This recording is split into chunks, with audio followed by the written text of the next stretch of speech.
नंदी कैसे बने भगवान शिव की सवारी। सुनिए ये चमत्कारी कथा। शिव भगवान के साथ नंदी की पूजा करना भी जरूरी होता है। भगवान शंकर नंदी के माध्यम से ही भक्तों की पुकार सुनते हैं। शिव और नंदी की एक पौराणिक कथा प्रचलित है। पौराणिक कथा के अनुसार शिलाद ऋषि भगवान शिव के परम भक्त थे। अपनी घोर तपस्या से उन्होंने भगवान शिव को प्रसन्न कर लिया था।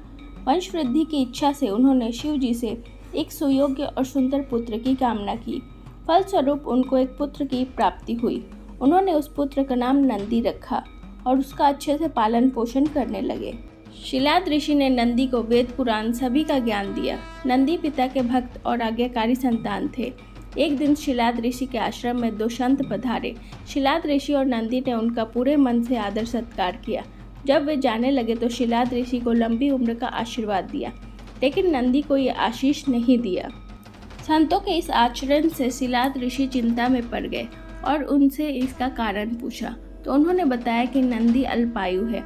यह सुनकर शिलाद ऋषि दुखी हो गए। उन्होंने बेटे नंदी को बताया तो नंदी हंसने लगे। नंदी ने कहा कि भगवान शिव ने आपको पुत्र दिया है, वही रक्षा भी करेंगे।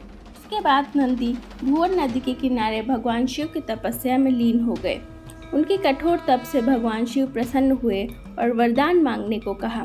तब नंदी ने कहा कि हे प्रभु, आप मुझे अपना सानिध्य प्रदान करें।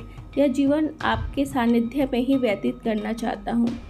उनकी भक्ति को देखकर शिव जी ने नंदी को गले लगा लिया और उनको बैल का चेहरा दे दिया। नंदी गणों में शिव के सबसे प्रिय हैं और परम भक्त भी। तब से नंदी भगवान शिव के वाहन बन गए। कहा जाता है कि समुद्र मंथन के समय जब भगवान शिव ने विषपान किया था तब विष की कुछ बूंदें जमीन पर गिर गई थी।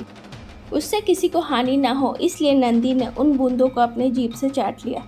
यह देखकर सभी देवतागण हैरान रह गए, क्योंकि भोलेनाथ तो भगवान है, लेकिन नंदी ने ऐसा क्यों किया। तब नंदी ने कहा था कि जब उनके प्रभु ने इस हलाहल का पान किया है तो वे क्यों नहीं करते। इस बात को सुनकर भगवान शिव अति प्रसन्न हुए। उनके समर्पण को देखकर शिव जी ने कहा कि उनकी शक्तियाँ नंदी में भी विद्यमान रहेंगी। इस घटना के बाद से नंदी भगवान शिव के और प्रिय हो गए।